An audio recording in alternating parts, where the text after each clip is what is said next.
Khushali Upadhyay. Am I close? You're very close. Am I in the ballpark? Say it for me one more time so I can hear it. Khushali Upadhyay. See, I can't get the flat tongue on Upadhyay, but I'm close. All right, you are in your 20s now and you're working for Goldman Sachs, and congratulations, that's an amazing position. But it wasn't that long ago that you were a teenager and you kind of decided you wanted to get involved in climate reality and activism. Let's talk about it.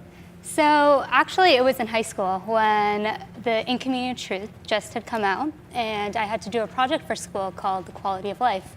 And it was this entire project of finding a science-related problem in the world and figuring out what the solution to it is. And I was stumped. I had no idea what to do.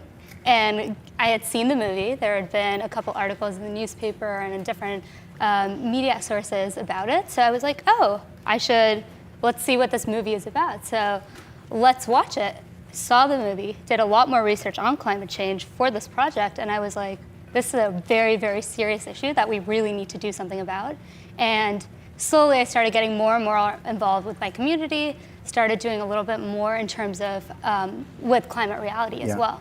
And so at that time, there was a program called An Inconvenient Youth. So it was kids under the age of 18 that were passionate about climate change, making action, taking acts of leadership in terms of working towards solving the crisis. And in 2010, actually, there was 5 to 10 of us that were invited to go down to Nashville and get trained to be climate reality leaders officially.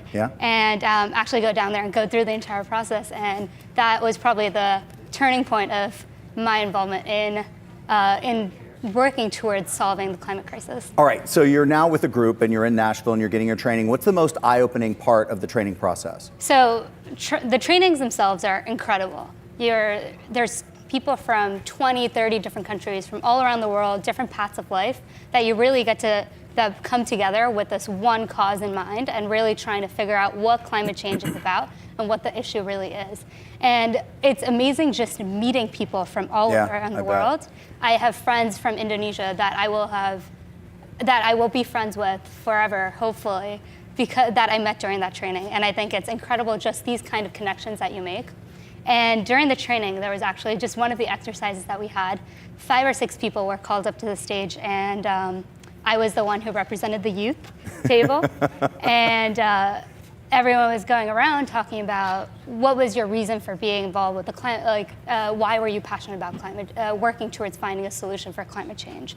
And many of them were saying, oh, I want to do this for my kids, for my grandkids. And that was really the moment when I realized, yes, I want to do it for my kids and I want to do it for my grandkids, but really it's my generation that's really going to be... We're talking about me here, Exactly. It's my generation that's really going to be impacted by climate change, and in a very devastating way. So why should we sit around and not do anything about it just because people claim that we don't have the power or the ability to do work? So that was really the point where I was like, youth really have to get involved because it's our generation that's going to be impacted going forward. Very true. Now, through the years, we have all heard a lot about the environment and climate changing.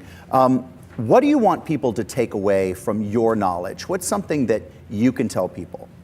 So I think the one thing is people are really afraid of making change. You're in this little habit and you like the routine and it's a comfortable spot.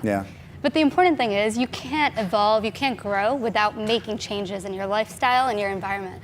And I think, especially in areas like New York City, you don't really get to see the impacts of climate change firsthand that often. And so people really live in their own little bubble without really thinking about what's happening around the world. So really go outside of that bubble, look outside and look at cities like India, countries like India, China, Bangladesh. You see floods, you see droughts, you see very extreme weather events that you really don't, that people are dying, people are getting displaced. There's millions and millions of climate refugees that are created every year. And when you think about those impacts that are happening around the world, really that should be the motivation to make that change and really change what your aspect is in terms of how you look at this issue going forward, and also how you are really going to be targeting it and moving towards a solution going forward. Khushali, I've heard so many wonderful, nice things about you, and it is so wonderful and beautiful really to meet you. Thank you. What I love about this conversation, particularly coming in hour 24, is we want young people like you were when you were in high school, to look in and say, let's get involved. So let's talk about how you can do that. If you're watching right now and you feel inspired to help and educate your community about the climate crisis, well, now's the perfect chance. This is hour 24. Do it now. You can sign up right now to become a climate reality leader yourself.